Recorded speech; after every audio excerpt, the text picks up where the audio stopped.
सूर्योदय के बाद पारण करना, सूर्योदय से पहले नहीं करना, ये ध्यान रखिए। हाँ, बाद में 8 बजे कीजिए, 9 बजे कीजिए, चलेगा, लेकिन उससे पहले नहीं करिएगा। हाँ। सलाह करने लगी कि क्या माता के रहते अगर पुत्र मर जाए, ऐसा होना तो ठीक नहीं है, तो इसका क्या उपाय हो सकता है बताइए। लेकिन आपस में स्त्रियों ने कोई निर्णय नहीं कर सकी, तो सब कहाँ चल गया भाई, किसी कोई संत के पास जाना पड़ेगा, कोई ज्ञानी के पास जाना पड़ेगा। सब कहाँ चल गए, गौतम ऋषि के पास। और जाकर के गौतम ऋषि अपने आसन पर बैठे हुए थे आनंद से, और उनके सामने जाकर उन्होंने मस्तक झुकाकर प्रणाम किया। तदंतर सभी स्त्रियों ने पूछने लगा कि हे ऋषिदेव, आप हम लोगों को बताइए, हे प्रभु, इस कलयुग में लोगों के पुत्र किस प्रकार जीवित रहे, लंबी आयु कैसे प्राप्त हो उनको, इसका क्या उपाय बताइए। इसके लिए कोई व्रत या तपस्या है तो कृपा करके हम लोगों को बताइए। इस तरह उनकी बात सुनकर गौतम ऋषि कहते हैं, गौतम ऋषि कहते हैं कि आपसे मैं वही बात बताऊंगा जो हमने पहले ही सुन चुका है, किसी ज्ञानी मनुष्य ऋषियों से सुन चुका है, वही मैं बताऊंगा। गौतम जी कहने लगे कि जब महाभारत युद्ध का अंत हो गया और द्रोणा पुत्र अश्वत्थामा के द्वारा अपने बेटे को मरा देखकर सब पांडव बड़े दुखी हुए, तो पुत्र के शोक में व्याकुल होकर द्रौपदी अपनी सखियों के साथ ब्राह्मण श्रेष्ठ धौम्य ऋषि के पास चले गए, और उसने धौम्य ऋषि से कहने लगे कि हे विप्रेंद्र, कौन सा उपाय करने से हमारे बच्चे दीर्घायु हो सकते हैं, कृपा करके हमें ठीक ठीक बताइए।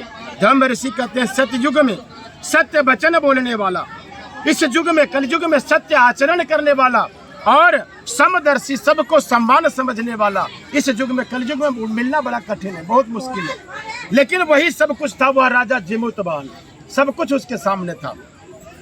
सत्य स्पष्ट वक्ता भी था, सत्य आचरण करता था, सत्य बोलता था। एक दिन आधी रात के समय पुत्र के शोक से व्याकुल कोई स्त्री रोने लगी, है ना, रोने लगी, क्योंकि वह अपने बेटे के दर्शन से निराश हो चुकी थी, उसका पुत्र मर चुका था। रात में बेचारी रो रही थी, वह रोती हुई कहती थी, हाय, मुझ बूढ़ी माता के सामने मेरा बेटा मर जा चुका है। उसका रुदन सुनकर राजा जिमुतवाहन का तो मानो हृदय ही विदीर्ण हो गया। वह तत्काल उस स्त्री के पास गया और उसने पूछा, तुम्हारा बेटा कैसे मरा। बूढ़ी माता ने कहा, गरुड़ प्रतिदिन आकर और सभी लड़कों को खा जाता है। इस पर दयालु राजा ने कहा, माता, अब तुम रो मत, आनंद से बैठो, मैं तुम्हारे बच्चे को बचाने का हर संभव प्रयास करूंगा। चुपचाप बैठो शांति से। उसी समय गरुड़ भी उस पर टूट पड़ा। राजा जहाँ गरुड़ मांस खाता था उसी जगह पे राजा चला गया। तो राजा जाते ही गरुड़ उस पर प्रहार किया और मांस इसका खाने लगा। बायां अंग तो खा चुका, जब खा लिया तो राजा जो है दाहिना अंग अपना बढ़ा दिया। जब दाहिना अंग बढ़ा दिया तो गरुड़ को बड़ा विस्मय हुआ, आश्चर्य हुआ, ये कैसा आदमी है ना, इसका आधा अंग हम खा चुके हैं फिर भी यह दाहिना अंग बढ़ा दिया। बड़ा प्रसन्न हुआ गरुड़। ऐसा देखकर अब पूछने लगा कि तुम मनुष्य तो दिखते नहीं है, कोई देवी देवता तो नहीं हो, मुझे बताओ, मनुष्य तो जान पड़ते नहीं है, तुम कहाँ से आए हो, क्या नाम है तुम्हारा, किस कुल में तुम्हारा जन्म हुआ है। लेकिन राजा कहता हुआ कि नहीं, मुझे बताने की कोई आवश्यकता नहीं, आप इच्छा भर मेरा मांस खाओ, ये पूछना व्यर्थ है, किस लिए पूछ रहे हो, आप इच्छा भर मेरा मांस खाओ। लेकिन गरुड़ रुक गया, है ना, मांस खाना बंद कर दिया और राजा से कहने लगा कि नहीं, अब मैं आपका मांस नहीं खाऊंगा, आप पूरा वृत्तांत मुझे बताओ, है ना, कहानी मुझे बताओ, कहाँ से आए हो आप, क्या नाम है आपका। तो अब राजा जो है अब प्रसन्न हुआ और कहने लगा, हे पक्षीराज, इस तरह के हे पक्षीराज, मेरी माता का नाम है सेव्या और मेरे पिता का नाम है शालिवाहन। सूर्य वंश में मेरा जन्म हुआ है और जिमुतवाहन मेरा नाम है। राजा की दयालुता देखकर गरुड़ कहते हैं कि हे महाभागा, तुम्हारे मन में मेरा नाम, जो भी अभिलाषा हो वह वरदान मांगो, तुम्हारे मन में जो भी अभिलाषा हो, जो वरदान मांग सकते हो मांगो। राजा कहता, अगर वरदान देना चाहते हो तो 2 वरदान पहले मुझे दीजिए। कौन कौन सा।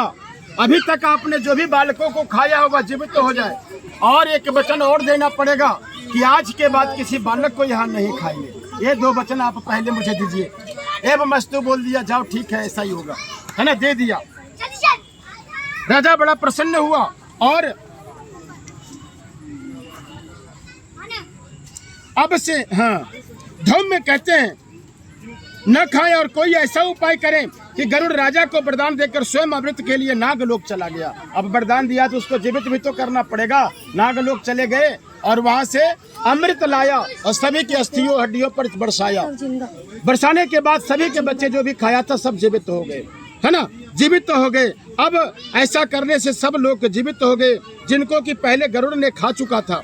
राजा के देखिए ऐसा त्याग, इस समय अभी कोई ऐसा राजा मिलेगा क्या है जो प्रजा के लिए इतना कुछ करे।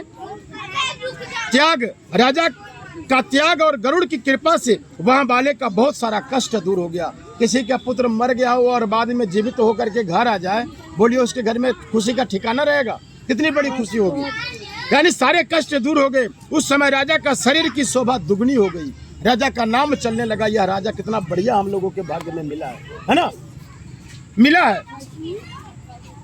शोभायमान हो गया राजा। राजा की दयालुता देखकर गरुड़ ने फिर कहा कि मैं संसार के कल्याण के लिए एक वरदान और दूंगा।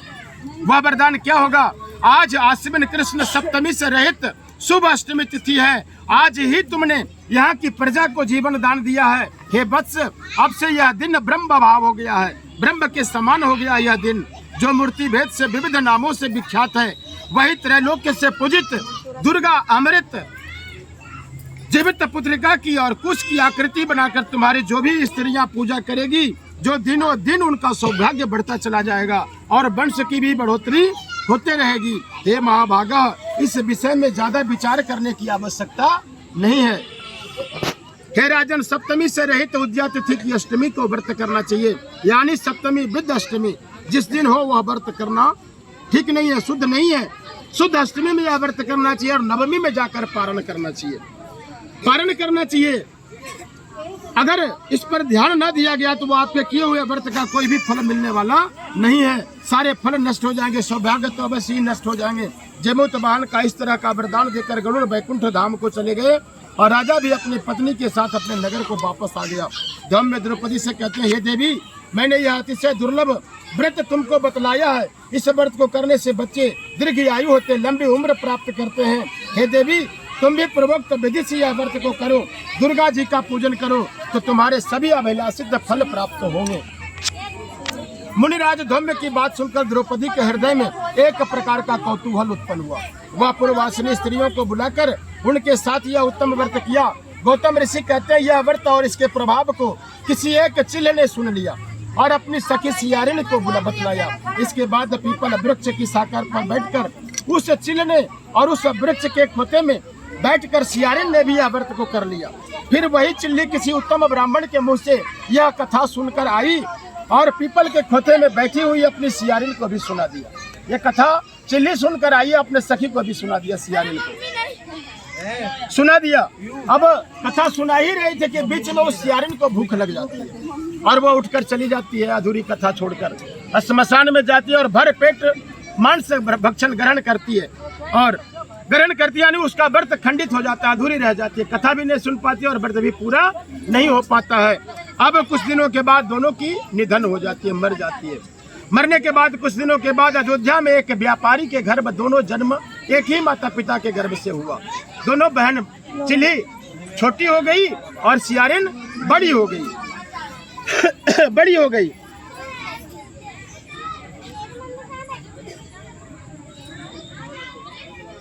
वहाँ उसने कष्ट हुई और चिल्ल छोटी हुई। वे दोनों सभी शुभ लक्षणों से युक्त थी, इसलिए बड़ी लड़की काशीराज के और छोटी उसके मंत्री के साथ दोनों का विवाह भी रचा दिया गया, है ना। सियारिन रानी हुई, राजा के साथ, राजा की पत्नी हुई तो वह रानी कहलाई और चिल्ली उसके मंत्री के साथ हुआ तो वह दासी कहलाने लगी। पूर्व जन्म के कर्म फल से मृगनयनी रानी हुई और जिससे किसी भी संतान को वह उत्पन्न करते वह सब के सब उसका पुत्र मर जाए, जन्म ले और कुछ दिन बचे, इसके बाद मृत्यु को प्राप्त हो जाए। जो भी खूब पुत्रों को जन्म दिया, 5-7 पुत्रों को जन्म दिया, लेकिन कोई टिका नहीं, कुछ दिनों के बाद मर ही जाए। अब उसकी जो बहन है ना चिल्ली, जो पूर्व जन्म में चिल्ली थी, अब उसके 8 पुत्र हुए। अब 8 के 8 पुत्र उसके सामने जीवित हैं, है ना। अब ऐसा देख करके चिल्ली को बड़ा दुख होने लगा, सियारिन को, कि मेरे सब पुत्र मर जाते हैं और इसके 8 के 8 पुत्र जीवित, यानी उससे दुश्मनी करने लगी, इसका द्वेष करने लगा, आजकल दुख का कारण सबसे प्रमुख यही होता है। हम अपने दुख से उतना दुखी नहीं होते जितना दूसरे के सुख से होते हैं। ये सबसे बड़ा दुख का कारण है। अगर हम किसी को सहयोग नहीं कर सकते हैं, किसी का कुछ कर नहीं सकते अच्छा, है ना, तो कम से कम उसके लिए बुरा भी न करें। अपने पति को कहता है कि अगर आप मुझे जीवित देखना चाहते हैं तो उसके सारे पुत्रों को आप मार दीजिए, तभी मैं जीवित रहूंगा। देखिए, अब उसका पुत्रों को मारने के लिए हर प्रयास संभव किया, जितना संभव हुआ सब कुछ किया, नहीं हुआ। एक दिन 8 के 8 पुत्र उसके रात में सो रहे थे और वह राजा आया और 8 के सर काट दिए, सोते हुए में ही काट करके सबके सर को एक पिटौरी में बंद करके और उसके माता के पास भिजवा दिया। माता जब उस पिटारी को खोलती है तो देखती है बहुत सारे कीमती हीरा और जवाहरात तो हो जाते हैं और पीछे से 8 के 8 पुत्र उसके खड़े रहते हैं, जीवित ही रहते हैं। तब देखिए उसको आश्चर्य होता है और आकर के फिर उससे पूछती है अपनी बहन चिल्ली से कि तुमने कौन सा व्रत किया, कौन सा पूजा किया जिसके कारण तुम्हारे सभी पुत्र जीवित हैं और मैंने जो भी जन्म लिया वह सब मर जाते हैं। तो वह पूरा वृत्तांत पहले वाली कहने लगे कि देखो मैंने तुमको पहले वाली सारी कथाएं सुना दिया कि तुमने व्रत को अधूरा कर दिया था और मांस खा लिया।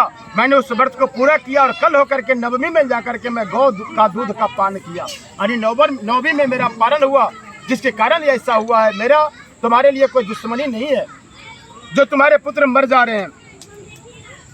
अब तुम्हारे बेटे नहीं जीते, अब कहते हो राजरानी अब भी तुम उस जीवित पुत्र का व्रत को करो, अभी भी कुछ नहीं बिगड़ा है। अगर अभी भी यह व्रत को करना प्रारंभ कर दो तुम्हारे पुत्र भी जीवित रहेंगे, बेटे तुम्हारे दीर्घायु होंगे। मैं तुमसे सच सच बता रही हूँ। उसके कथनानुसार रानी ने भी व्रत को किया, तभी से उनके कई बेटे सुंदर और दीर्घायु होकर बड़े बड़े राजा हुए। सूत जी कहते हैं कि सब प्रकार का आनंद देने वाला मैंने यह दिव्य व्रत बतलाया है। स्त्रियां चिरंजीवी संतान चाहती है तो विधि पूर्वक यह व्रत अवश्य करते रहना चाहिए। इति पंडित श्री राम तेज पांडेय कृत भाषा टीका सहित जीवित पुत्रिका व्रत कथा संपूर्ण। प्रेम से ले श्री सुखदेव जी महाराज की जय, जी महाराज की जय, दरबार की जय। चलो, तो आपको जितिया के ये कथा कैसा लगा कमेंट में जरूर बताना। बहनों एवं भाइयों,